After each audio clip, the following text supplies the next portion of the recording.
Hello and welcome to another totally amazing episode of The Big Planet. Surfing has gone up market. Board shorts are replaced with suits on Australian beaches. What do you want to be when you grow up? A butler? We drop into the finest butler school in the world, where nobody spills their drink. And this looks like an everyday mother and baby llama. However, there is something very unique and special about this baby. We'll tell you later on in the show.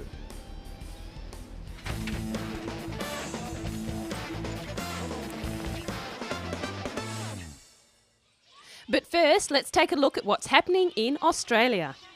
Flying foxes? A fox that can fly? It's not that sort of fox you're thinking about. It isn't orange, it hasn't got 4 legs, and it doesn't eat your chickens at night. It's a bat. The grey-headed flying fox bat is classed as a threatened species, but you wouldn't know it walking through Sydney's Royal Botanic Gardens. More than 5,300 of these large bats have taken up living here. This is because their natural habitat along Australia's east coast has been cleared for new human houses and farms. Sydney is Australia's biggest and oldest city. Over 200 years ago, the first English settlers set foot on the shoreline. Over time, the gardens in Sydney have grown bigger and more beautiful and have become an international tourist spot. Garden and park staff say the bats are not a menace. They don't fly down and raid people's picnics or deliberately try and poop on somebody's head. But they do need to give some of the trees, which are up to 190 years old, a break to recover.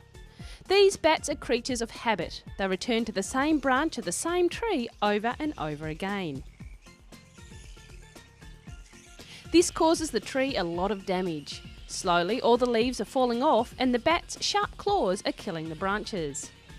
In an effort to save the trees and encourage the bats to find new places to hang out in, staff have taken the extreme measure of banging drums, dropping python waste and applying chili and shrimp paste on the trees. But nothing has worked so far. The bats just like the gardens too much. Now researchers at the gardens are blasting the trees with water sprinklers and noises more horrible than the loudest of whoopee cushions. Every morning from 5:30am to 7am, a device called a Phoenix Whaler makes a range of noises that the bats just hate. The whaler is meant to make the bats fly away and leave the historic old trees to sway in the breeze peacefully. This, to date, hasn't worked. Visitors to the Royal Botanic Gardens are captivated by the sounds, smells and sights of the world's largest flying bat, which spends most of its days hanging upside down. They can weigh up to 4 kilograms and have a wingspan of just over 1 metre. This is what makes them so special and interesting for people. They are endangered, so hunting them isn't the answer. So more ways are being worked on to make the bats decide to move somewhere else.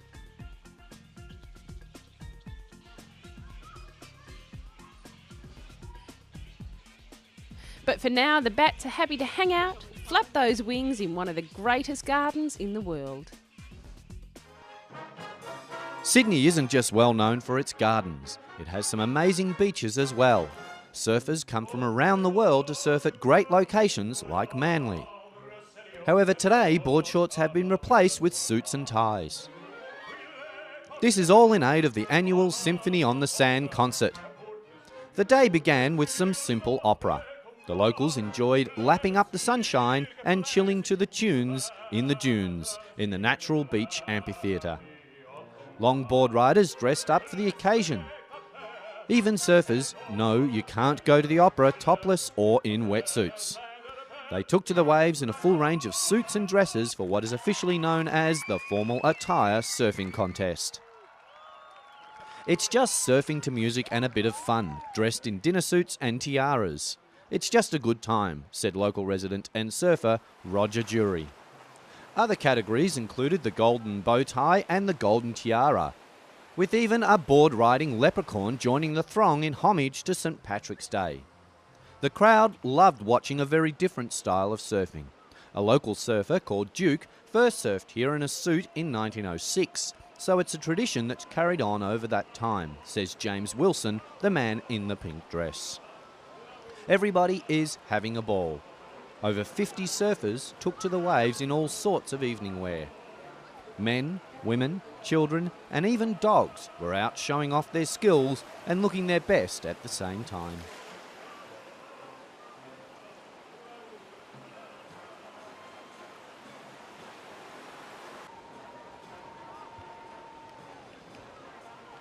The waves weren't big, but that didn't stop this young stylist from hitting the surf and taking a bow. Is that a mermaid?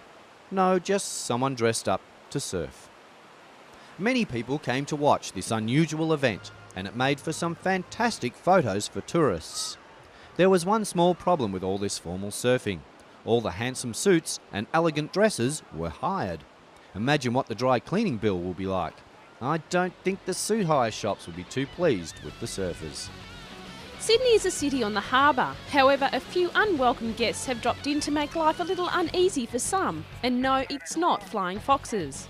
Sharks. For many years, the harbour was too polluted for sharks, but in recent years, environmentalists have cleaned the water. This has invited some of the adventurous predators as far into the harbour as Circular Quay.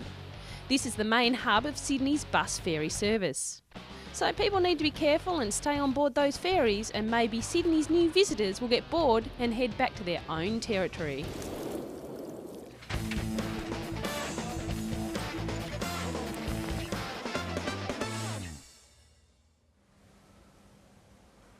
Welcome to the Ivor Spencer International School for Butlers.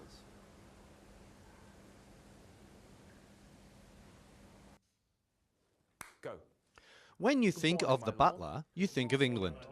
This was the birthplace of the traditional, proper and well-mannered butler. However, students come from all over the world to the Ivor Spencer School. At this particular course in London, there are students from Korea, Australia, Belgium, Sweden, Holland, Germany, the United States and the Arab states. All these students say the great thing about this job is that you get to travel the whole world. If you can keep a glass on your head in England, you can keep it there in any country. Senior instructor Ashley Powell has been a butler for many years. He takes the international students through the ins and outs of being a good butler. The course is 6 weeks long. They are taught all the important things. Vital skills like keeping a glass on your head may come in handy if your hands are already full. Also, you may have to do some ironing. Jeans, shirts, socks, undies, papers. Papers? In order to become a great butler, it's important to know how to iron all the creases out of a newspaper. The trick is not to keep the iron on the paper for too long. Nobody likes to read his or her sports section with a big burnt hole in the back page. Lovely job by this future butler. No burn holes and no smudged ink. Full marks to you, sir. Everyone happy with that? They also get a hard lesson on how to serve at a dinner party. Not just any old birthday party, but a party that could have up to 100 guests all wanting their meals delivered at the same time. Not easy, and that's why carrying an extra glass on your head comes in handy. They're taught the correct etiquette and protocol. This means they learn how to speak to the guests and how to place their glasses, knives, spoons, forks, napkins and plates correctly. An important note made to them all by Ashley is that when you bow to a guest, make sure you've taken the glass off your head. Good morning, Your Grace. The school is called Ivor Spencer after the late Mr. Spencer, who was a butler for the Royal British family for most of his life. A person needs certain qualities to be a good butler, said Ashley, who has also served royalty in his day. You need to be a very nice person and patient. Some people you wait on can be nasty, but you can never yell back. This is the lesson he's giving here. He's acting like a nasty guest being rude to the butler. At the same time, he can't help but correct them on their style of dish handling. This is the best school on this big planet to attend if you wish to become a butler. A top-range butler earns over £100,000 a year. And of course, with all that glass balancing, you could always leave the butlerhood and join the circus as a juggler. This is one Easter egg the Easter Bunny will not be delivering to anybody this year. If you do have $6 million, you need to look no further than Christie's auction house in New York. There you will find the egg that the Easter Bunny is calling the most expensive Easter egg in the world. The Winter Egg by Fabergé is made of finely carved, transparent rock crystal, hinged to encase a small Easter bouquet. The egg features diamond borders with platinum, crystal-shaped inlays and simulated ice crystals. Now, if you don't understand what some of these words mean, just ask Mum and Dad. That's if you can pull their jaw off the floor. But wait, there's still more. In total, the egg is encrusted with over 3,000 diamonds and rose-cut diamonds. A cabochon moonstone rests on top of the egg, marking the date it was created, 1913. The egg sits on a crystal base, also covered with platinum decorations, and fitting inside the egg is the platinum Easter basket with gold, flowers, garnets and crystals. The basket symbolises the change in seasons from winter to spring. In total, with the egg, the base and the basket, there are over 4,300 diamonds. The last time it was sold, it went for a whopping $5,587,308 in 1994. I wonder what sort of chick would hatch from this expensive egg.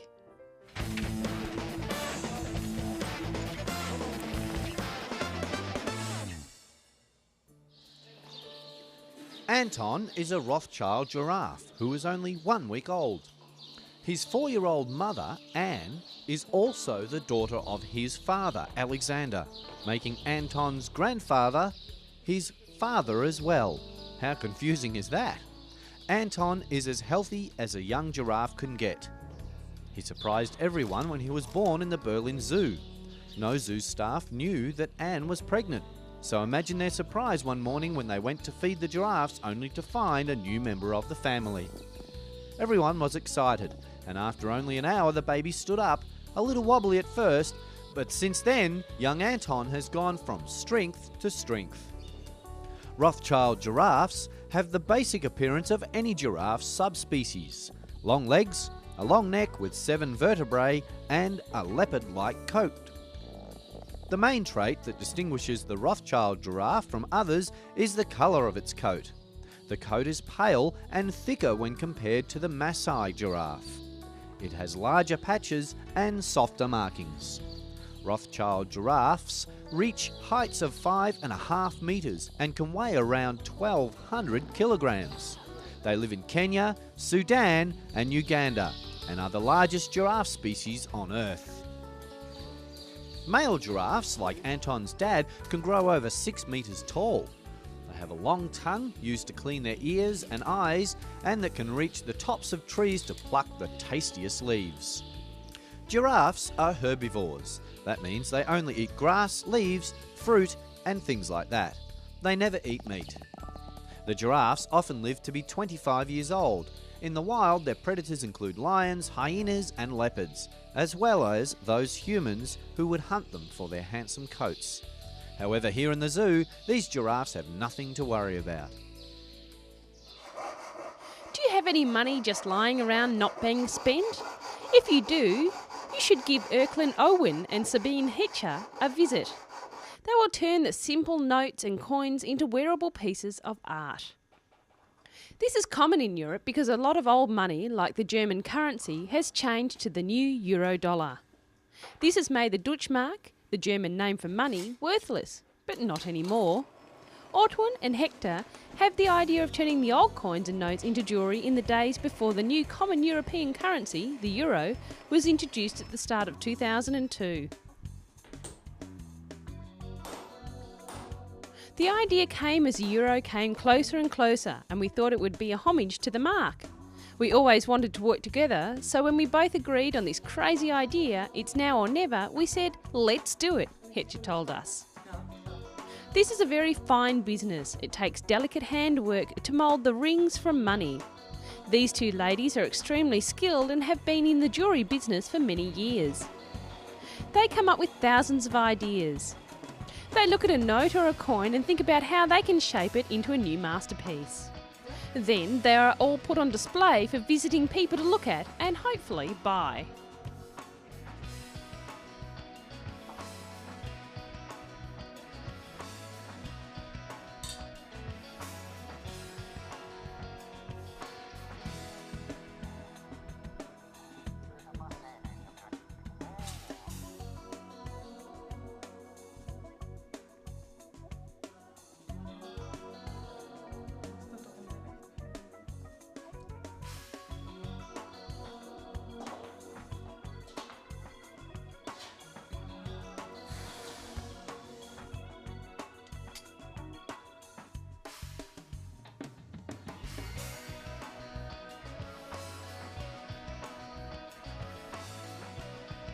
The designs are unique and playful.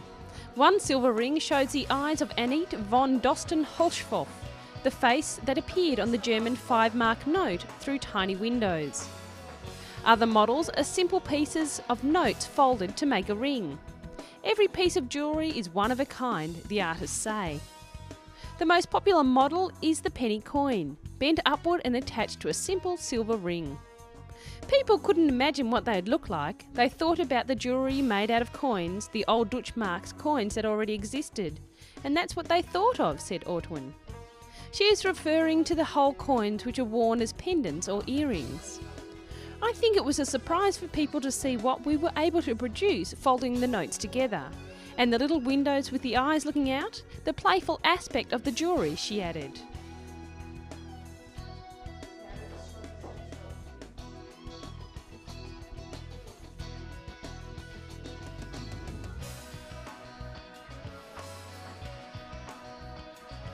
This coin used to be 1 mark.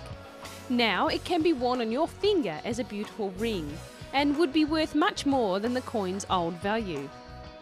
At the moment they're just working on making rings, but the pair of creative jewellers are hoping to extend their money transforming business into necklaces, bracelets and other forms of jewellery.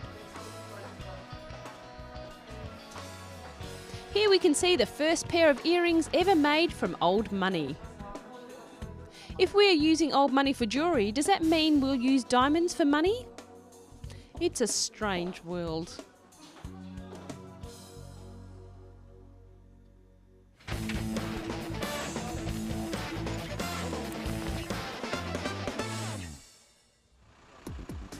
So many people rushing about. I wonder where they're all going.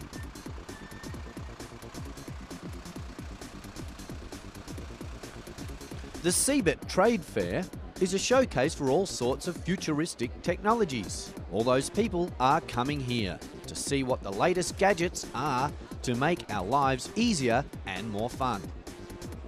Things ranging from Sony's new Aibo electric dog all the way to fingerprint and facial recognition devices may be a part of our future. These sorts of things will be used for security. Technology buffs are having the time of their lives in Hanover, Germany, from the newest wearable computer to the latest personal digital assistants with portable keyboards. The CeBIT is a showcase of gadgets which the manufacturers hope will change our lives in the future. CeBIT is the world's largest computer technology trade fair and is held every year in Germany. The latest in mobile phones are showed off to the public. They may just look like normal mobiles, but these little numbers have the ability to send faxes, access the internet and fly to the moon. Oh, okay, I made that last one up. This is the latest in communication devices. It's a phone, computer, camera, fax, email, diary, television and calculator. Plus, it makes popcorn. Okay, you got me again. It doesn't make popcorn. The latest in TVs were also on display. Imagine watching The Big Planet on this television. It has new digital sound and sharper colour. Sony's Aibo dog, an electronic version of man's best friend, seemed to attract many visitors who were interested to see that the plastic dog reacts just like Fido at home. Tell him to sit, he will sit. Tell him to beg, he will beg. Tell him to bite the postman, well, he won't do that. Another amazing thing about this computer pup is he costs nothing in food. So don't feed him milk, he'll short circuit.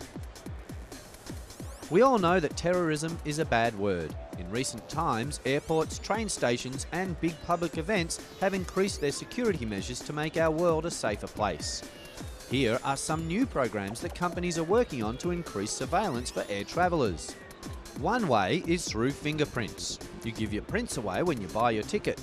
Then, when you go to get on the plane, you press your thumb up against a computer screen. This makes sure you are the right owner of the ticket and not a naughty lawbreaker. Frances Zalazy of Visionix Corporation explained a facial recognition system developed by her company would offer better security checks from check-in through to immigration. You can buy a plane ticket using a mobile device such as a camera, and when you check in, they can tell that you are the one who ordered a particular ticket, she said. Then, when you walk through the gate to get on the aeroplane, the security at the checkpoints will do a surveillance to check your face against a watch list of criminals. Some of these gadgets might be in our lives very soon.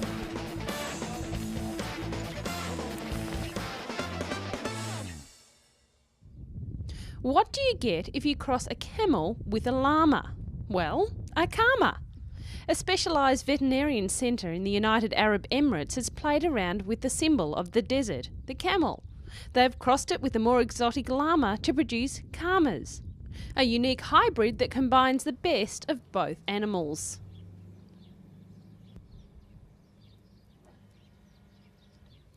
British vet Lulu Skidmore, Chief Science Officer of the Camel Research Centre, has been breeding karmas for the past 5 years. The karma is a new animal with the sought-after coat of the llama and the endurance of the larger camel. Camels and llamas don't breed in the wild, so no male camel and a female llama goes out on dates before getting married and having children. Instead, the camels, because they're larger, are artificially inseminated with llama DNA. The two species can breed because they have the same genetic makeup and chromosomes. This female camel has some lunch while vets make sure the new karma baby inside her is healthy.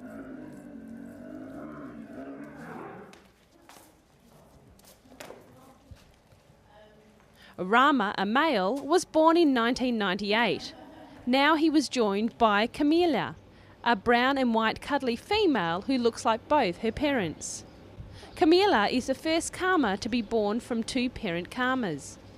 This may seem a strange cross. Camels come from the east and llamas come from the west. However, Lulu explained about the history of these two animals and tells us that they come from the same historic family, the camelid. The camelid inhabited the Rocky Mountain area in North America some 30 million years ago. Back then, some of these primitive creatures moved to Mongolia via Alaska and Siberia, evolving into the Bactrian two-humped camel. Others headed south to populate the Saudi Arabian area, Iran and Pakistan, where they became smaller and one-humped. More camelids went to South America's Andes Mountains, where they were tamed by the ancient Incas into llamas. So the llama and the camel have very close links and come from the same species millions of years ago. This is how cute little Camilla came to be born. Another animal like the karma is the mule. Mule comes from donkeys or horses, but unlike mules, karmas have a very small chance of breeding together. This is what makes Camilla so special. She isn't just a member of the newest species of animals on the planet, but she's also a 1 in a million baby.